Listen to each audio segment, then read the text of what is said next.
Genesis chapter 19. The two angels came to Sodom in the evening, and Lot was sitting in the gate of Sodom. When Lot saw them, he rose to meet them, and bowed himself with his face to the earth, and said, "My lords, please turn aside to your servant's house, and spend the night, and wash your feet. Then you may rise up early, and go on your way." They said, "No, we will spend the night in the town square."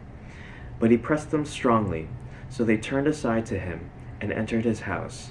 And he made them a feast, and baked unleavened bread, and they ate. But before they lay down, the men of the city, the men of Sodom, both young and old, all the people to the last man, surrounded the house. And they called to Lot, "Where are the men who came to you tonight? Bring them out to us, that we may know them." Lot went out to the men at the entrance, shut the door after him, and said, "I beg you, my brothers, do not act so wickedly. Behold, I have two daughters who have not known any man. Let me bring them out to you, and do to them as you please. Only do nothing to these men, for they have come under the shelter of my roof." But they said, "Stand back." And they said, "This fellow came to sojourn, and he has become the judge. Now we will deal worse with you than with them." Then they pressed hard against the man Lot, and drew near to break the door down. But the men reached out their hands, and brought Lot into the house with them, and shut the door.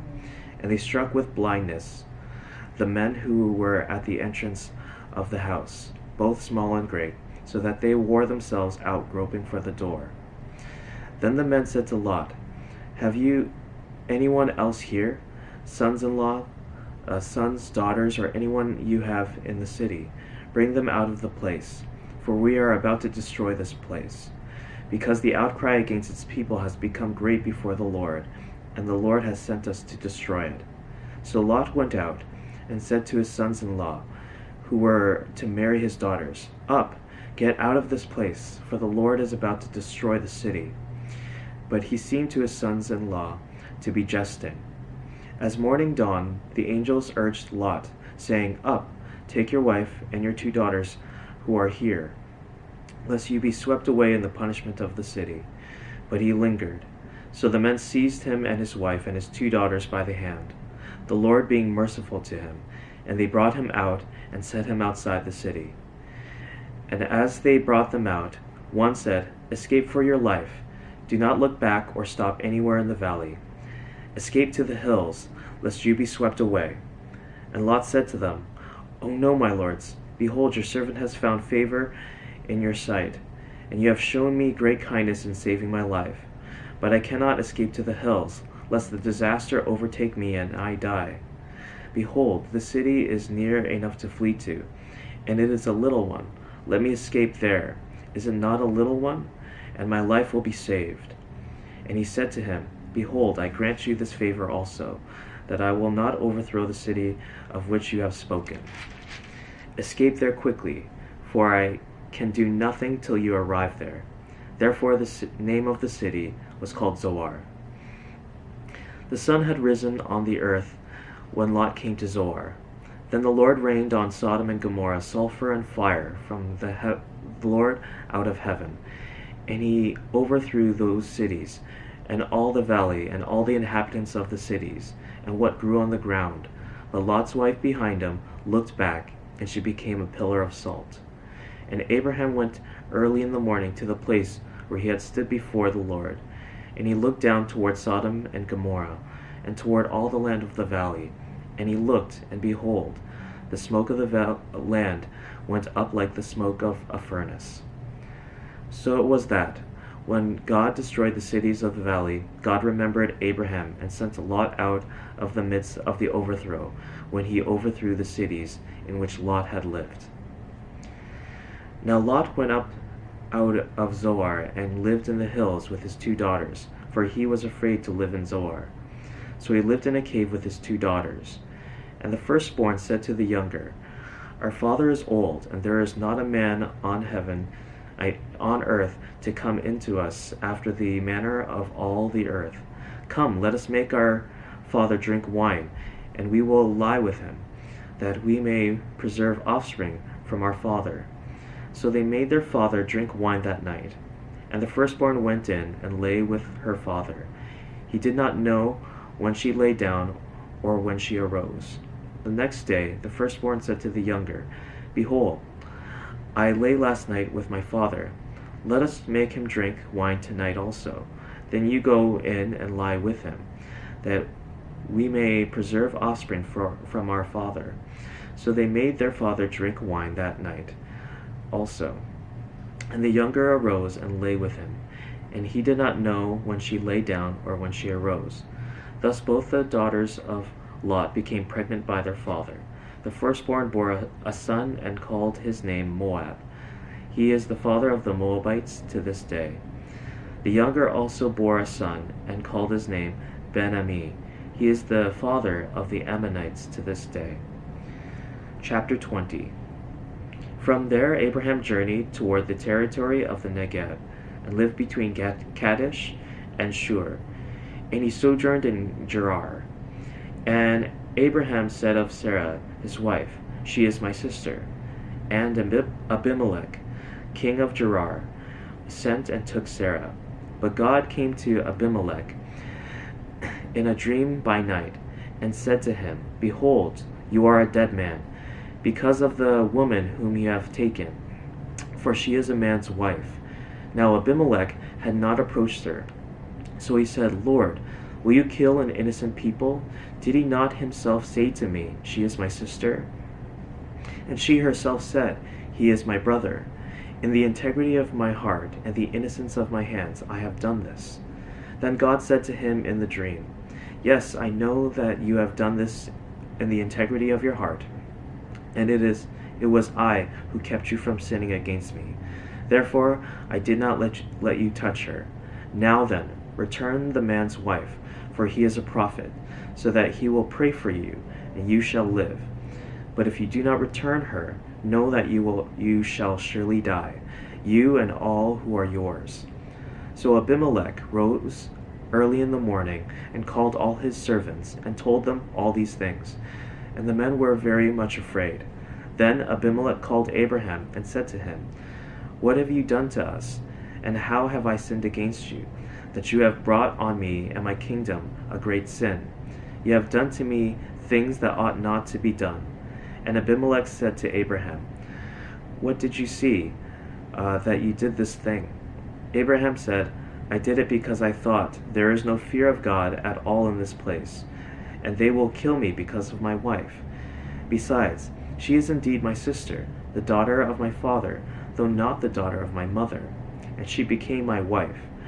And when God caused me to wander from my father's house, I said to her, This is the kindness you must do to me. At every place to which we come, say of me, he is my brother. Then Abimelech took sheep and oxen, and male servants and female servants, and gave them to Abraham, and returned Sarah his wife to him. And Abimelech said, Behold, my land is before you. Dwell where it pleases you. To Sarah he said, Behold, I have given your brother 1,000 pieces of silver. It is a sign of your innocence in the eyes of all who are with you, and before everyone you are vindicated. Then Abraham prayed to God, and God healed Abimelech, and also healed his wife and female slaves, so that they bore children. For the Lord had closed all the wombs of the house of Abimelech because of Sarah, Abraham's wife. Chapter 21. The Lord visited Sarah as he said, and the Lord did to Sarah as he had promised. And Sarah conceived and bore Abraham a son in his old age, at the time of which God had spoken to him. Abraham called the name of his son, who was born to him, whom Sarah bore him, Isaac. And Abraham circumcised his son when he was 8 days old, as God had commanded him. Abraham was 100 years old when his son Isaac was born to him. And Sarah said, God has made laughter for me. Everyone who hears will laugh over me. And she said, Who would have said to Abraham that Sarah would nurse children? Yet I have borne him a son in his old age. And the child grew and was weaned, And Abraham made a great feast on the day that Isaac was weaned. But Sarah saw the son of Hagar the Egyptian, whom she had borne to Abraham, laughing. So she said to Abraham, Cast out this slave woman with her son, for the son of this slave woman shall not be heir with my son Isaac. And the thing was very displeasing to Abraham on account of his son. But God said to Abraham, Be not displeased because of the boy and because of your slave woman.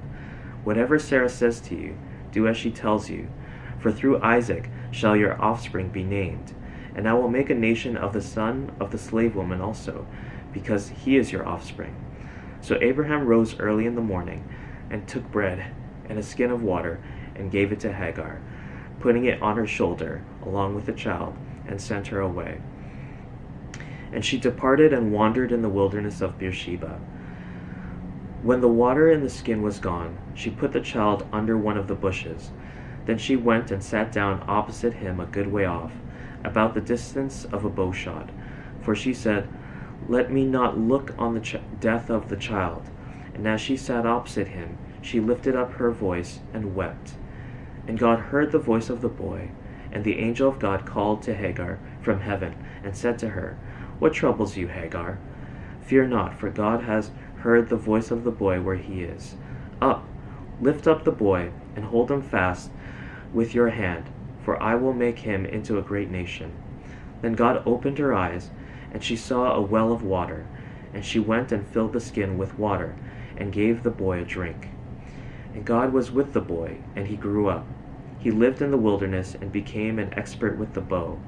He lived in the wilderness of Paran, and his mother took a wife for him from the land of Egypt.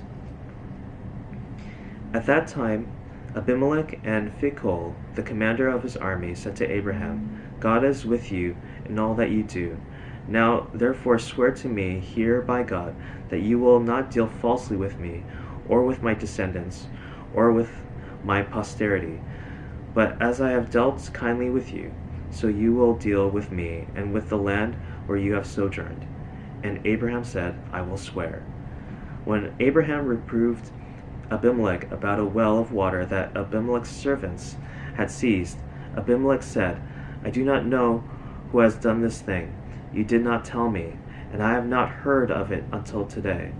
So Abraham took sheep and oxen and gave them to Abimelech, and the two men made a covenant.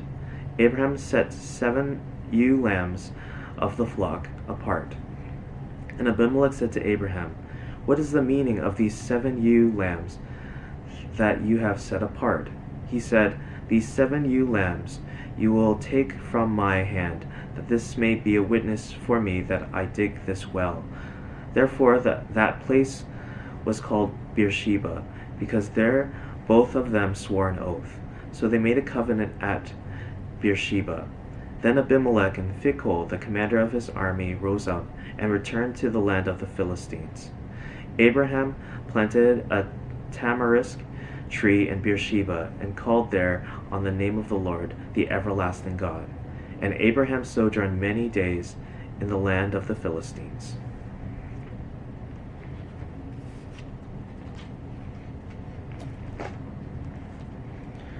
Psalm chapter 6.